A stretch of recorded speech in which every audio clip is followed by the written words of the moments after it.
She grabbed my daughter's wheelchair and tried to pull her off the plane. I couldn't believe what I was seeing. My daughter is disabled. She can't walk without help. We had all the paperwork, early boarding, everything set up in advance. But none of that mattered to this one woman. You know the type. The kind of person who walks into a room and just knows they're in charge, even when they're not. She had that look. Angry at the world. Judging everyone. As soon as she saw us, her expression changed. Disgust? Annoyance? I'm not sure. But it was clear she didn't want us on that flight. She marched over, looked at my daughter, then looked at me. She can't be on this plane like that, she said. Like that. I told her we had approval. I even showed her the documents from the airline. But she didn't care. She didn't even look at them. She rolled her eyes and called for someone. And then, before I could react, she grabbed the handles of my daughter's wheelchair. No warning. No explanation. She started pulling her backward toward the door. My daughter, who's only 10, started crying. I yelled for her to stop. People around us stood up, some trying to help, some just frozen in shock. This wasn't just rude. It was dangerous. But what happened next? That's the part that still makes my heart race. Because not even 10 minutes later, that same woman, this Karen who thought she had all the power, was getting pulled aside. And she had no idea what was coming. She grabbed my daughter's wheelchair and tried to pull her off the plane. I couldn't believe what I was seeing. My daughter is disabled. She can't walk without help. We had all the paperwork, early boarding, everything set up in advance. But none of that mattered to this one woman. You know the type. The kind of person who walks into a room and just knows they're in charge, even when they're not. She had that look. Angry at the world. Judging everyone. As soon as she saw us, her expression changed. Disgust? Annoyance? I'm not sure. But it was clear she didn't want us on that flight. She marched over, looked at my daughter, then looked at me. She can't be on this plane like that, she said. Like that. I told her we had approval.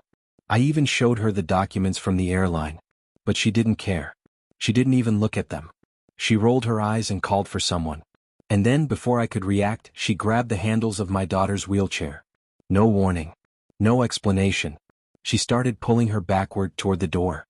My daughter, who's only 10, started crying. I yelled for her to stop. People around us stood up, some trying to help, some just frozen in shock. This wasn't just rude. It was dangerous. But what happened next?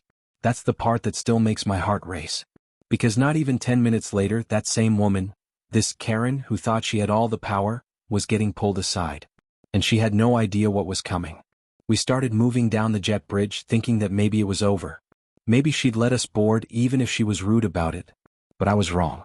As we reached the plane door, she followed us. Not saying anything, just watching. You know that feeling when someone's behind you and you can sense the tension? That was her.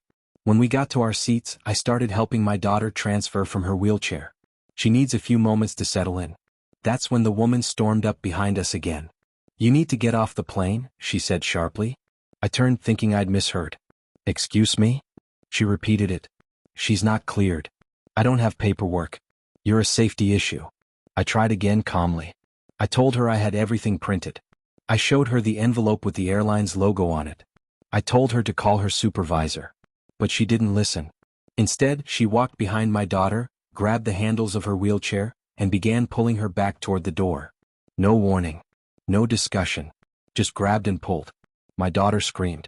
Not loud, more like shocked, scared. I dropped everything and reached for the chair. Stop. What are you doing? I shouted. Passengers nearby turned their heads. One man stood up. You can't do that, he said. But she ignored everyone. My daughter was crying, asking why she was being taken off. I could barely hold myself together.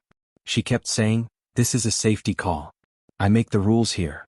I don't know what kind of power trip she was on, but she was so sure she was right. So sure she could treat us however she wanted. But someone else was watching. And that changed everything. Just as she reached the doorway with my daughter's wheelchair, another voice cut through the chaos. What's going on here? It was a man in a suit, clearly someone higher up. Maybe a supervisor, maybe more. He looked calm but serious, and he didn't wait for her to answer. He looked straight at me. Are you the parent? I nodded, holding back tears. My daughter was still wiping her face, trying to understand what was happening. I quickly explained everything. That we had approval. That we followed all procedures.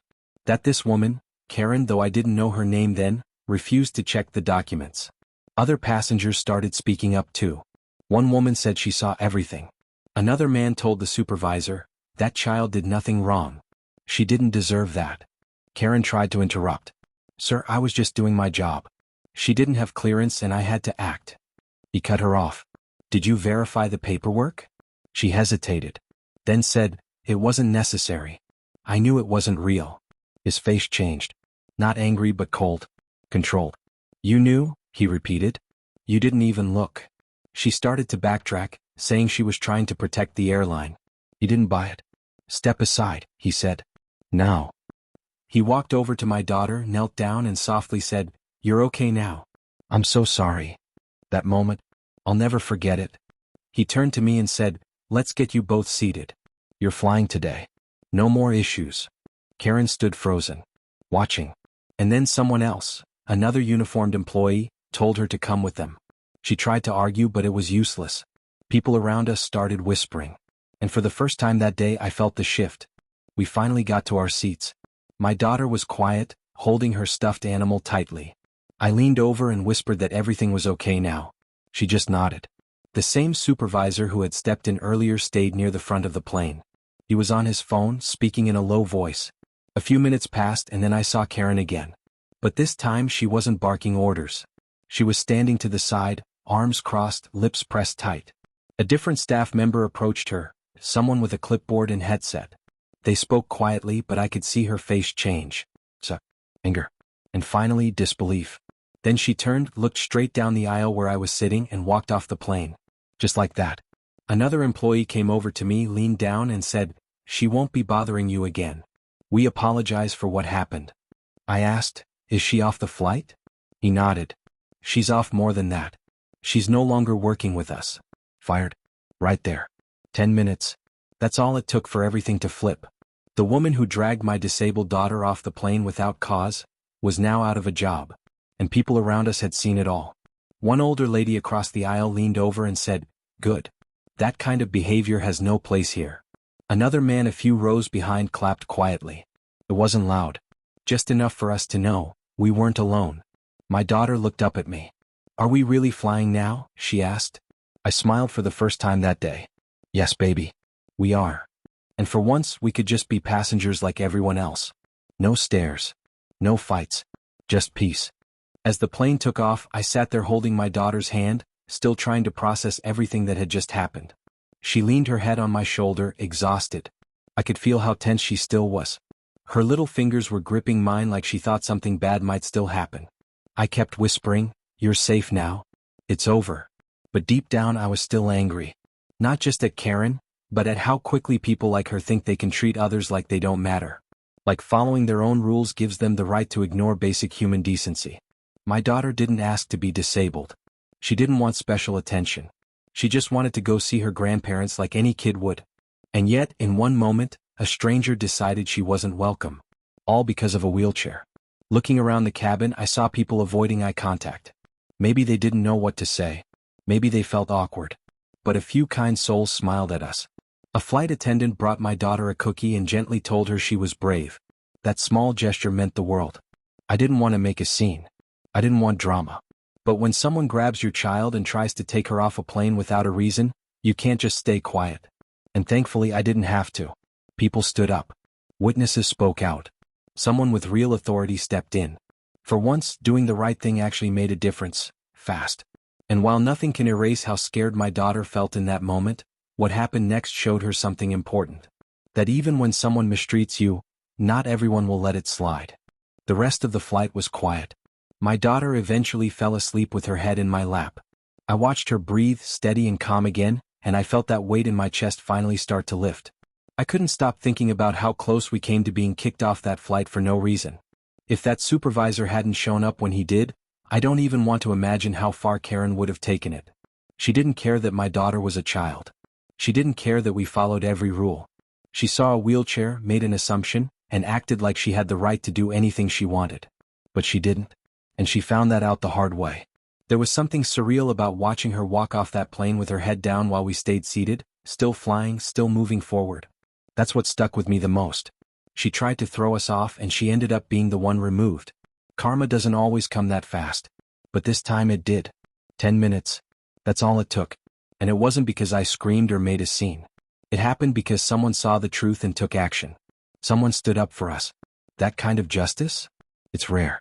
As we started descending, my daughter woke up and looked out the window. Almost there? She asked. Yeah, I whispered, brushing her hair back. Almost there. She smiled a little. Just enough to make my heart ache in the best way. And I thought to myself, she's stronger than anyone realizes. Stronger than people like Karen will ever be. When we finally landed, people let us off the plane first. No pushing, no side eyes, no awkward silence, just quiet respect. A few even nodded or smiled. One woman whispered, "You handled that with so much grace." I didn't feel graceful. I felt drained. But I also felt proud. My daughter rolled beside me through the terminal, her stuffed animal on her lap, her eyes brighter now. She looked around like she was seeing the world a little differently. Like maybe, just maybe, she knew she didn't have to shrink herself to fit in. And that matters. Because this world isn't built for people like her. Most days she's met with stares, sighs, or people pretending not to see her at all. But today she saw something else. She saw people speak up. She saw someone in power make the right call. She saw that sometimes bad behavior has consequences, even if it doesn't always. She saw that her voice and mine mattered. There was no big apology from the airline. No dramatic statement. But there didn't need to be. What mattered most was that we were heard, and that she didn't have to carry that moment alone. She asked me as we walked to baggage claim, "Do you think she's really fired?" I looked at her and said, "I don't know what happens next for her. But I do know what happens next for us. We're going to see Grandma and Grandpa. We're going to live our lives. And no one gets to tell us we don't belong." She didn't say anything. She just smiled. And that smile? That was everything.